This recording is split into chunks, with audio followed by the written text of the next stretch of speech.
What is that I see yonder coming, coming, coming? What is that I see yonder coming, coming, coming? What is that I see yonder coming, coming, coming? Get on board, get on board. It's the Union train a-comin', comin', comin'. It's the Union train a-comin', comin', comin'. It's the Union train a-comin', comin', comin'. Get on board, get on board. It has saved a many thousand. It has saved a many thousand. It has saved a many thousand. Get on board, get on board. It will carry us to freedom, freedom, freedom. It will carry us to freedom, freedom, freedom. It will carry us to freedom, freedom, freedom. Get on board, get on board.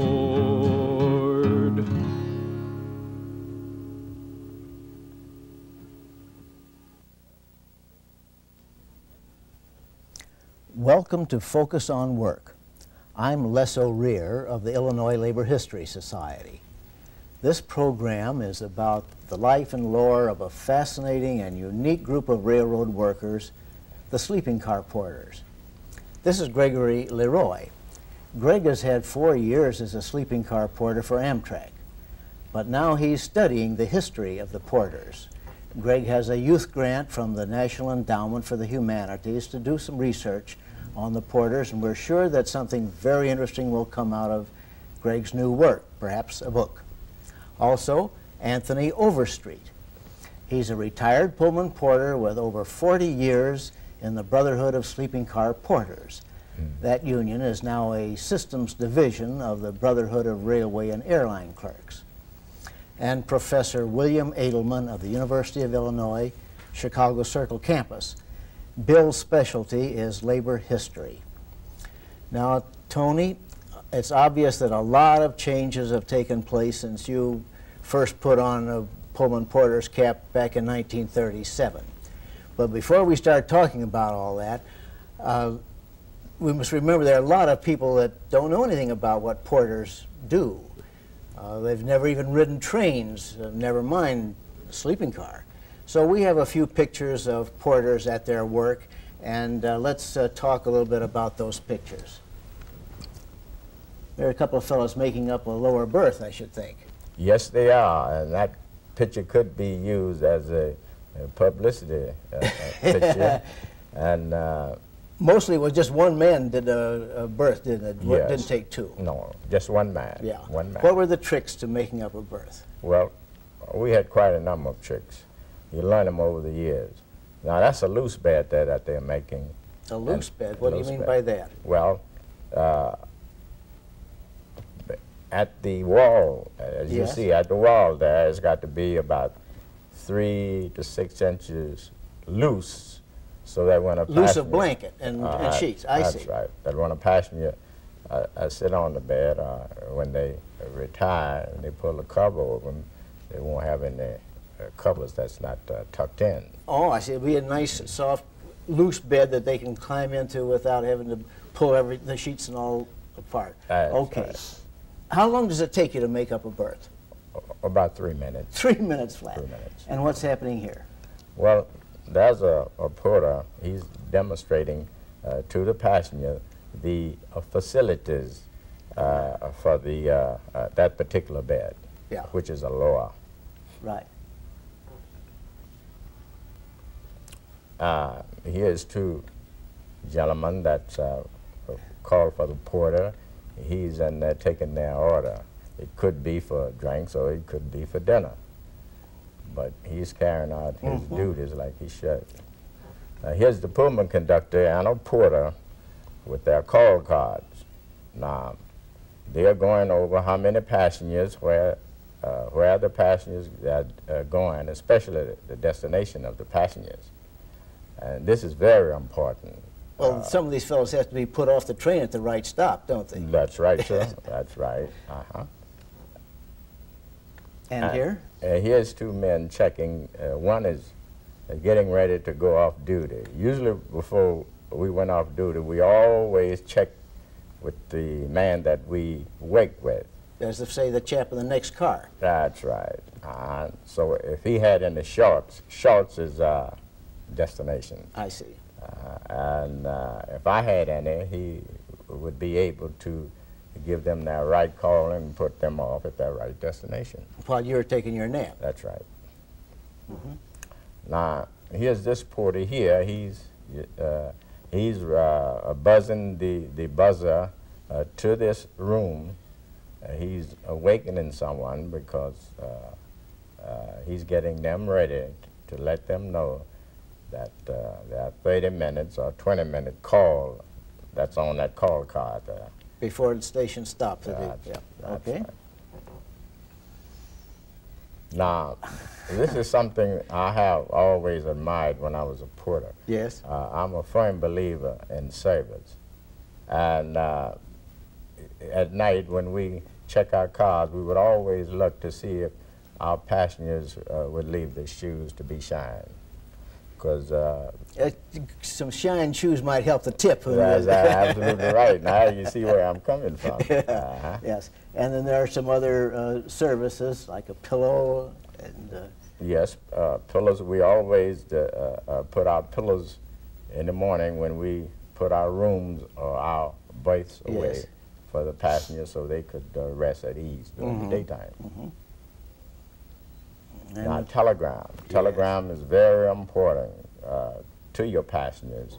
You're supposed to solicit them to see if they want to send a telegram, and you should be at your best at all times. Okay, well, these things are all have to do with the service, and I'm sure that the service is still the keynote of the Pullman Porters trade. But there's some new folks that are doing that service, chaps like Gregory Leroy. When I was riding trains, I was real familiar with fellows like you. Porters were black, really, and perhaps a little elderly. But now we have a whole new generation. Gregory, what's been happening? Well, I think a lot of men hired on around the time that Mr. Overstreet did, or during the war, and they've turned 65 now and retired, like Mr. Overstreet. And Amtrak has had the passenger service since 1972 here, and they've hired a lot of young people, black, white, and Hispanic, and female, to work on the trains. Right. So their time has come. But what are some of the historic reasons that the black porter was the typical one? Well, George Pullman had a strict policy of only hiring black porters. When he started his business here in Chicago, right after the Civil War, he only hired ex-slaves. And then for many years after that... Oh, these would be house servants from the South. Right. That were well-trained in how to be polite and all that. Right. And for many years after that, the company maintained that policy of recruiting blacks and worked as servants in the South. Bill, you had something you wanted to say. Well, yes, the company always had a policy of certain ethnic groups did certain jobs. In building the cars in the town of Pullman, they used largely Anglo-Saxon Protestants, native-born. They wouldn't hire the Irish because they thought they drank too much and were too pro-union. And also the idea that the black porter, there was a difference in class, supposedly, between the black and the white, and that the white riding the car would be more comfortable, would be able to speak more freely and relax more with a black porter there, who he or she would never meet in society. Yes. And they could be more comfortable. Also the elegance of the idea, as Greg was mentioning, the elegance of having a black servant wait on you and serve you, as was done in the South. Smacked of that aristocracy of the right. South, right? That's right.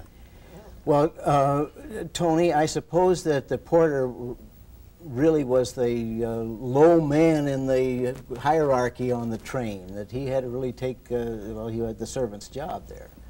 Yes. Was that hard to take? Well, we are good actors. You learn that over here.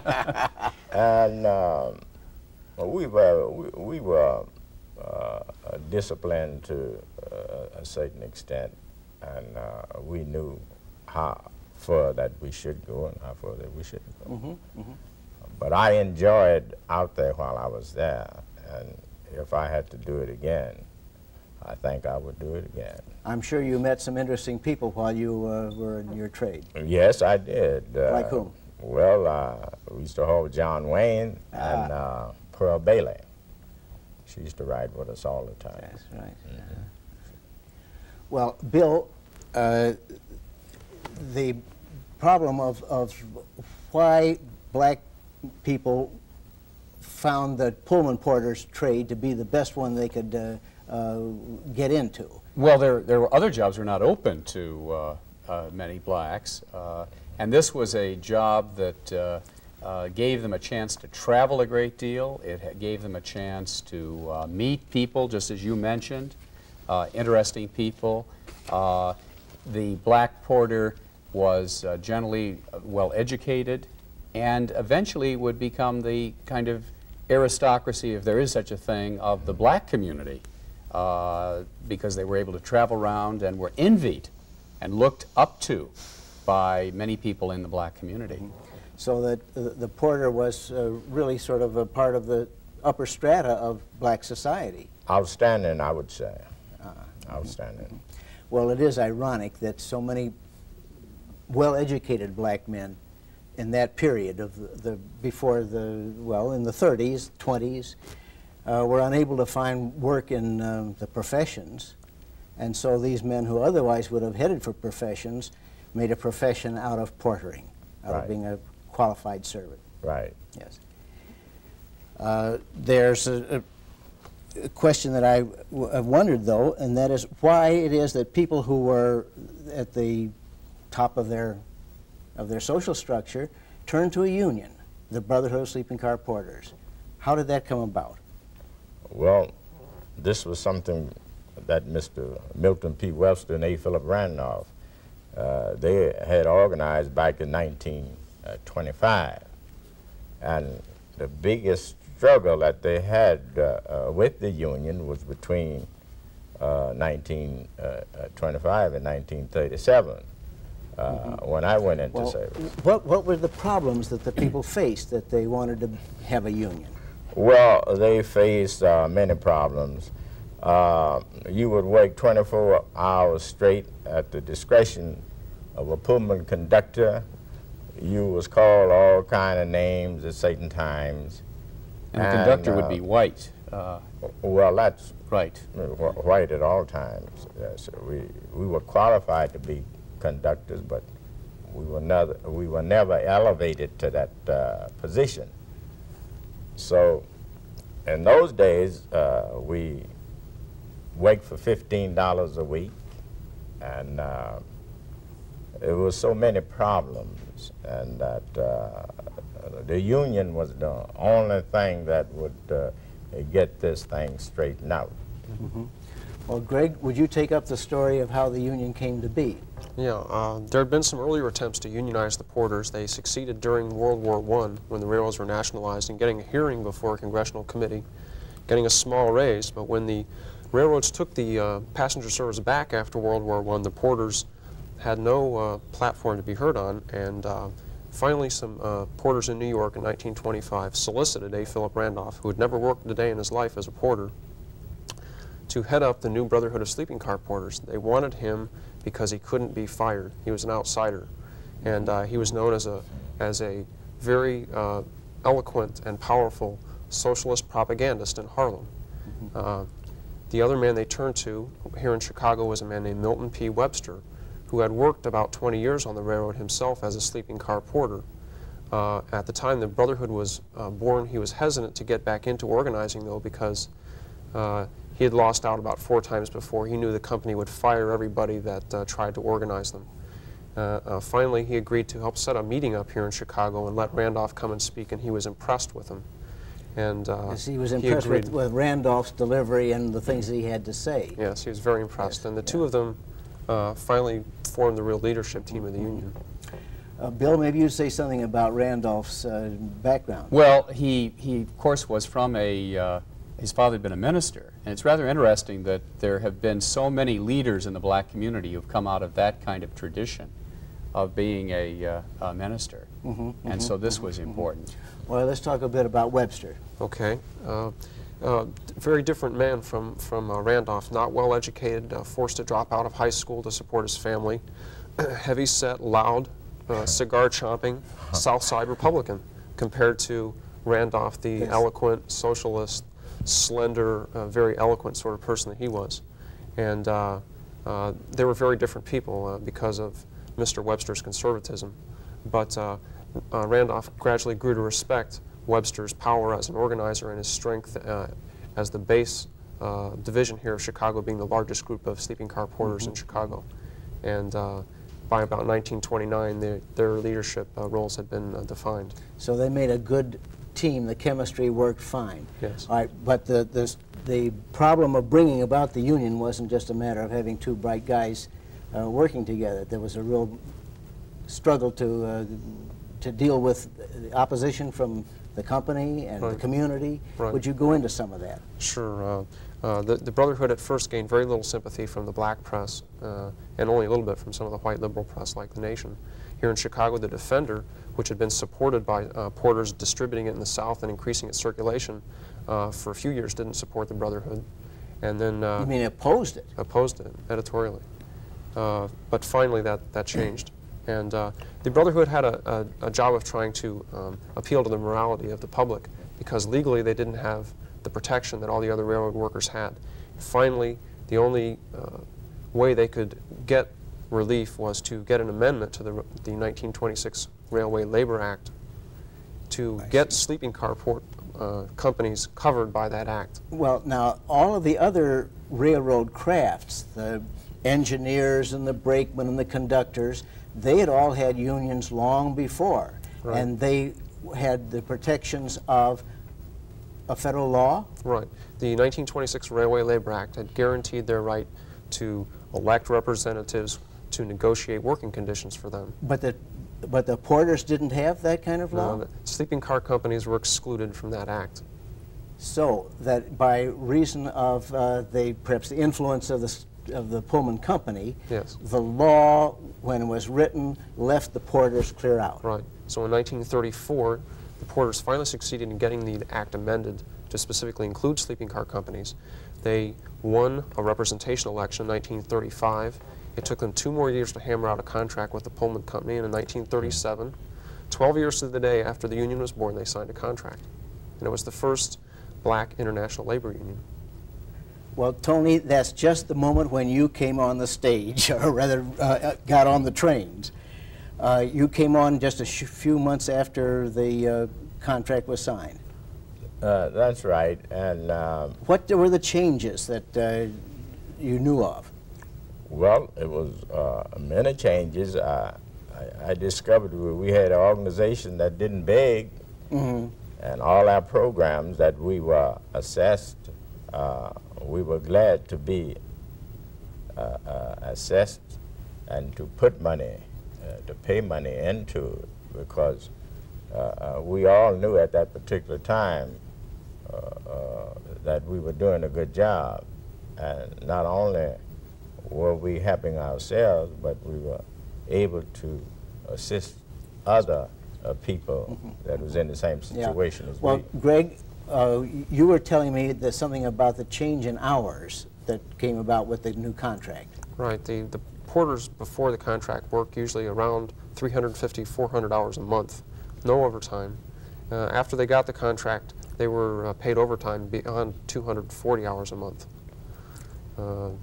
So they got their hours reduced considerably, as well as getting a raise. To 240 a month. Right. But this was in 1937. That's a time when everybody else was getting onto a 40-hour week. Right. And the porters are still had a 60-hour week. still at a 60-hour week. Well, Tony tells us at least that the porters were happy to the changes that they were able to make. Well, so what were some of the after they had managed to take care of the bread and butter issues, then the union set out to do what? They were working on the question of black advancement, right? Well, and involved in the civil rights even. That's the area of civil rights. Yes. And is one particular paragraph that I'm very crazy about, is the March on Washington in 1963. But even before that, there was a so-called March on Washington movement back in the 40s. Greg, would you fill us in on that? Because I know that the Porters were the moving spirit in that.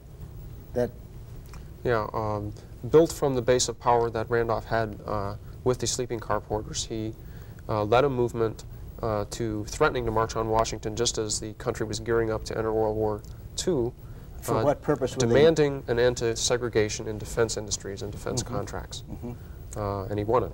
This was Executive Order 8802 from Franklin Roosevelt ended discrimination in defense hiring and set up a thing called the Fair Employment Practices Commission, which was the first government body ever set up for fair employment anti-discrimination action. And this was then a product of the Sleeping Car Porters Union. Right. In what way was it a product? They were the organizing spirit. Right, and they had actually contributed money to the civil rights movement at a very early time to help spur this kind of thing. Then they also, it was A. Philip Randolph who persuaded Truman to end discrimination in the armed forces between segregation of blacks and whites. Okay, now within the AFL, and the American Federation of Labor, the Porters were also playing some role. Would you describe that, Bill? Well, very early, A. Philip Randolph would speak up at conventions for the integration of many of the unions, things that would not actually take place until the 60s. And very early, he was becoming a symbol within the AFL. The CIO was always regarded as a more integrated union movement, but there was always within the AFL the spirit of A. Philip Randolph at every convention, speaking out, reminding the union movement that they had a tradition of supporting civil rights. It's interesting that A. Philip Randolph, as a socialist, was really carrying on the kind of socialism and these ideas of integration that Eugene Debs, that he had so admired, had practiced earlier against the Pullman Company. Debs was an early railroad union organized leader. the American Railway Union, an industrial union, which tried to win a struggle against George Pullman. Yes. Now A. Philip Randolph was organizing a struggle against the Pullman Company. So here was a tradition being carried on once more. And Randolph became, because of his position as a minister, the things that Greg mentioned, his dignity, his speaking ability, became a leader. And he trained a leadership within the sleeping car porters that would be young people who would become the leaders after he had retired of the civil rights movement. And you might want to comment on some of that, some of the people that came out of that training. Well,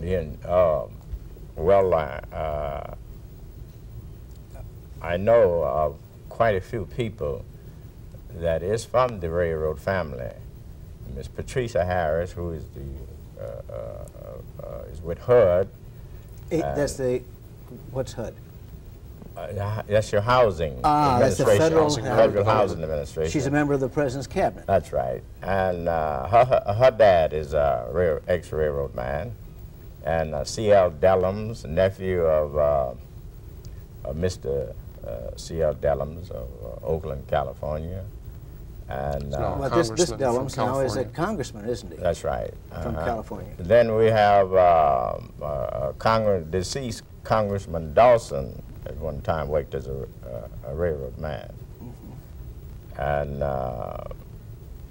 that's about all who I know personally. Yeah. Well, I'm thinking about the role of the Pullman Porters in the broader community.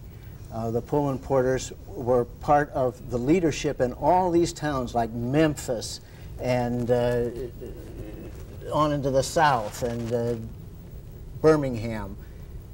And there was a ladies' auxiliary, too, that worked with the sleeping car porters in aiding the community? They did a tremendous job, the ladies.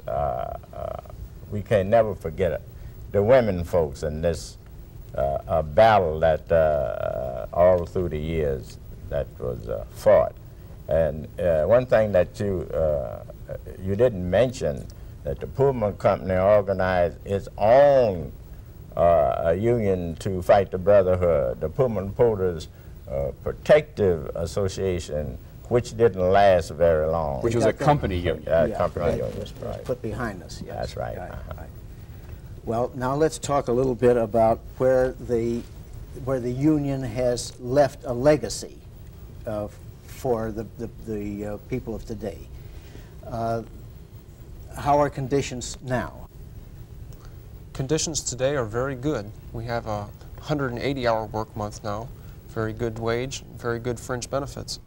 But I think it's one thing Mr. Overstreet and I agree on, is that more of the young people working on the railroad today need to be aware of the history of the unions that brought them that good job. What do you think, Mr. Overstreet? Well, the honest way that they can do that, and my advice to them, is to learn to do their work with dignity and love, and attend the union meetings and all the conferences that they can concerning their job, because as you said, it is one of the best jobs in this country for the young people, for people in general. Bill, would you sort of summarize for us what the legacy of the union has been to the nation as a whole? Well, I think the fact that the union was organized to balance the policies of the Pullman Company, which practiced paternalism, that was really their policy. For many years, the president of the company was Robert Todd Lincoln, son of the martyred president. A. Philip Randolph once said, Abraham Lincoln freed the slaves and his son made us slaves again as sleeping car porters. So really, with A. Philip Randolph standing up, opposing the company, saying no to paternalism, he became an example to the entire black community to stand up for their civil rights. And this is the legacy that he left us. And the A. Philip Randolph Foundation still carries on as a part of the AFL-CIO, that same tradition. Okay, so the Porters broke the pattern of dependency that had pervaded the black community. And all black workers. All black workers. They set up a union, proved that black workers could be organized, set the stage for black workers in all unions. Which would become the civil rights movement of the 60s. Well, that's the story of the Pullman Porters, a small but notable group of working men and now women. Thank you, Anthony Overstreet. Single wheel could turn. We can break their haughty power, gain our freedom when we learn that the union makes us strong. Solidarity forever, solidarity forever, solidarity forever, for the union makes us strong.